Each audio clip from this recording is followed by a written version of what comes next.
Welcome again, and thank you for attending, and Happy New Year. I'd like to start my address by reading some comments about our village from residents. So Angie Pinert wrote about the tree lighting ceremonies. Our little village, such a wonderful night. Erica Klinger, Luann's daughter, I love seeing the Christmas decorations in town. Great job to the crew that sets all this up and the local businesses that decorate. The Whitehouse looks like we need a Hallmark movie filmed here. Mary, and I'm going to murder this last name, Kaziski, Whitehouse resident. I drove through town and was amazed by the beautiful flowers. Kudos to the folks who do such a nice job keeping our community beautiful. Then we had another one here from a Neapolis resident. The mowing, trimming of grass coming into town is hard work, and that should be just as much appreciated. The roadside areas are in better shape than some private lawns. Whitehouse rocks the look of a well-cared-for town. And finally, Deborah Rader Parsons, a Whitehouse resident. Huge shout out to the two ladies who helped me with my taxes yesterday in the village hall. They were both so sweet and knowledgeable. I truly appreciate your help and your honesty. And these are the standard accolades that we hear all the time. I was down in Kroger one day and just started up a conversation with a stranger. When she learned that I lived in Whitehouse, she goes, "Oh my gosh, that's my favorite place to go." So which leads me to the statement that the state of our village is excellent. Our budget is sound and fully funded. Our 2023 budget mirrors our 2022 budget. When I became mayor, my first three priorities were to increase our budget carryover, improve our state audits, and limit spending. In about 1 year, our carryover balance went from $250,000 to $1.2 million. And all of our state biennial audits were rated excellent. Coming into 2023, we still enjoy a carryover of about $1.2 million. However, by year's end, our carryover balance will be reduced by about $400,000, and this will continue in the years ahead. Consider what we all enjoy as residents of Whitehouse. First and foremost is the safety and security of our residents.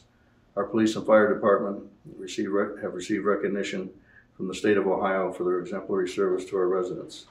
Our administration has achieved excellent state audits. Our public service department's efforts speak for themselves. We are fortunate to have the main campus of the Anthony Wayne Schools located within our village. We also enjoy multiple venues for recreational activities, and we are in close proximity to Oak openings. I'm both proud and humbled to serve alongside employees who are so devoted to maintaining such high standards of service to our village. Employees who have left employment with the village have not been replaced, and their duties have been distributed to other employees. As mayor, I can attest to the fact that doing more with less is no longer an option. As you know, I've had the nickname of the do more with less mayor, so that's come to an end.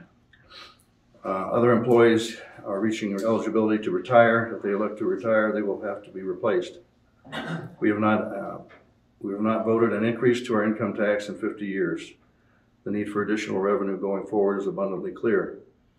And I think everybody through the last process we went through agreed with that statement that we need the revenue. We need to place a revenue generating issue on the ballot, on the November 2023 ballot.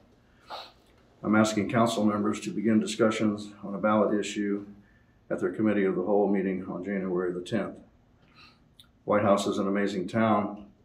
That is the reason we have grown so much over the last 20 years. We have changed significantly over this period, with many attesting that the change has been excellent and positive. Our citizens often remind us that they love what we are doing. As we face new challenges involving our future, let us remind each other that change is inevitable, but positive change is a choice. Now is the time for each of us to encourage each other by addressing our challenges the same way we have done in the past, with positive, innovative solutions, focusing on what is right for the whole of our village. This will ensure that we will continue to enjoy the ambiance of the village we love so much. I would like to thank the following businesses who have either opened new businesses or expanding their current businesses. First, I'd like to talk about Dewey Soft. This is husband and wife team, Anthony and Wayne graduates. They are going to triple the size of their facility, their software company. And I missed their grand opening, so when I got back from the state, I went over to visit them. I walked in, of course, they didn't have a clue who I was. So, can we help you, sir? So I introduced myself and we had a discussion, and I asked them, is there anything we can do to help you? And I said, yeah, maybe. We're having a real problem getting zoning permits, and if we don't get a shovel in the ground this fall, it's going to push that project back a year and then our second edition back the following year. So I called Josh, who knows the gentleman that does that, and I said, get over there and build a fire under his butt. So we ended up getting the permits, and they got the shovel in the ground, and the first phase of the project is, I think, nearing completion. But he texted me and said, thank you, Mayor, for helping us. And I texted him back and I said, no, thank you for doing business in Whitehouse. You know, some people have lost the meaning of public service, I guess. But I go on to the Steve Rogers moving into the village and also agreeing to annex his former building into the village.